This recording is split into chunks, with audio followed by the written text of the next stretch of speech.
I understand we don't become sick, we downregulate our genes and we make ourselves sick.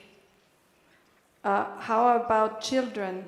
Are their genes downregulated by their parents, by their environment, or did they choose their destiny up there? What a great question, huh? You like that? So, there's great research in this field of what's called genomic imprinting. That there's been significant studies that show that the thoughts, the emotions, and the behaviors of both parents moments to hours to days before conception cast the first genetic die. In other words, if the parents are living in an environment that are highly stressful because there's danger, or there's poverty, or there's fear, the fear then is put into the sperm and the egg as information, and it begins to influence the development of the child so that the child can face the same environmental conditions as the parents for better chances of survival. How many people are with me? So then, the moment the seed and the egg, there's conception, there's a process that's done called cross-linking. And cross-linking is the exchange of genetic material, 23 chromosomes from the male, 23 chromosomes from the female, 46 chromosomes makes the human being. And now, once that process starts, there's implantation. There's the fertilized egg is implanted into the uterus, and now there's development. But the blood flow of the mother is in constant communication with the child, and her thoughts, her feelings, her actions, her view of the outside world further influences the development of the fetus. Are you with me still?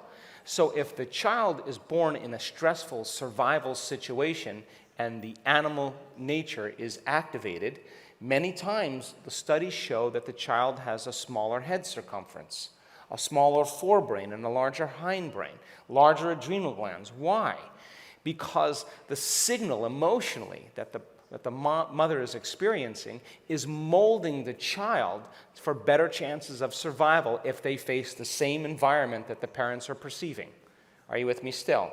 Now you may say, well, the father has nothing to do with that. Really? Well, father has everything to do with it, because if the father is the provider, if the father is the protector, if the male is the person that's making sure that she's safe, if he's out of balance and he's abusive, well, then it's going to have a dramatic effect on the child. Are you with me still? Come on. Yes. So then there's partition, there's birth. And is it forced? Is it pushed? Or is it elegant? And is it ceremonious and ritualistic? And what is it that allows the child to enter into the three-dimensional reality through the birth canal? And so then there's been great studies to show that when the child is eased into the environment, the child has a very different immune system and a very different way that they perceive the world. Even intelligence and emotional intelligence is different. Are you with me still? Then it's not over yet. Because now the child is in the environment and the child has these neurons called mirror neurons. And mirror neurons emulate behavior. So when you're feeding your child, remember, how many people have kids? Remember when you're feeding your child, when you're putting the food on the spoon and you like this? You're not conscious that you're doing that, but you're doing that so that your child can mimic your behavior, can emulate your behavior. And there's great studies done with lionesses, female lions that are teaching her cubs how to hunt. And when the cubs are in the bushes watching their mom, and they're viewing what their mom is doing, they're activating the exact same circuits in their brain as if they were hunting. So the act of observing the parent is actually priming circuits in the brain. It's called selection and instruction. Selects the circuits and instructs the circuits. So the environment becomes a strong element for the child to begin to emulate behavior. And I always say the fastest path to enlightenment is raising children, because you have to be the very thing you want them to become. You can't say, stop being such an emotional basket case. Or, how about the terrible twos? You say to the kid, they're little babies, they're all cute, and all of a sudden they get 9 months old, 10 months old, 11 months old, now they're standing up. Then they start walking, 1 year old. So then their neuroplastic brain is like, well, this is a vase. There's flowers in there. There's water in there too. Oh, that's how the water comes out. Stop that! No! Then they go over and they open the cabinets under the sink. They take their finger, they stick it in the soap. No! And you do this for a whole year. Then they turn 2 years old and you say, put your shoes on. No!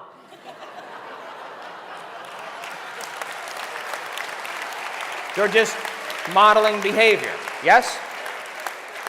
So then the child there are critical periods in development where the seed and the egg have windows of influence, whether it's emotional influence, it could even be nutritional, that there are certain vitamins, minerals, certain substances that are missing at certain critical periods, proteins during development, that also have a dramatic effect on the child.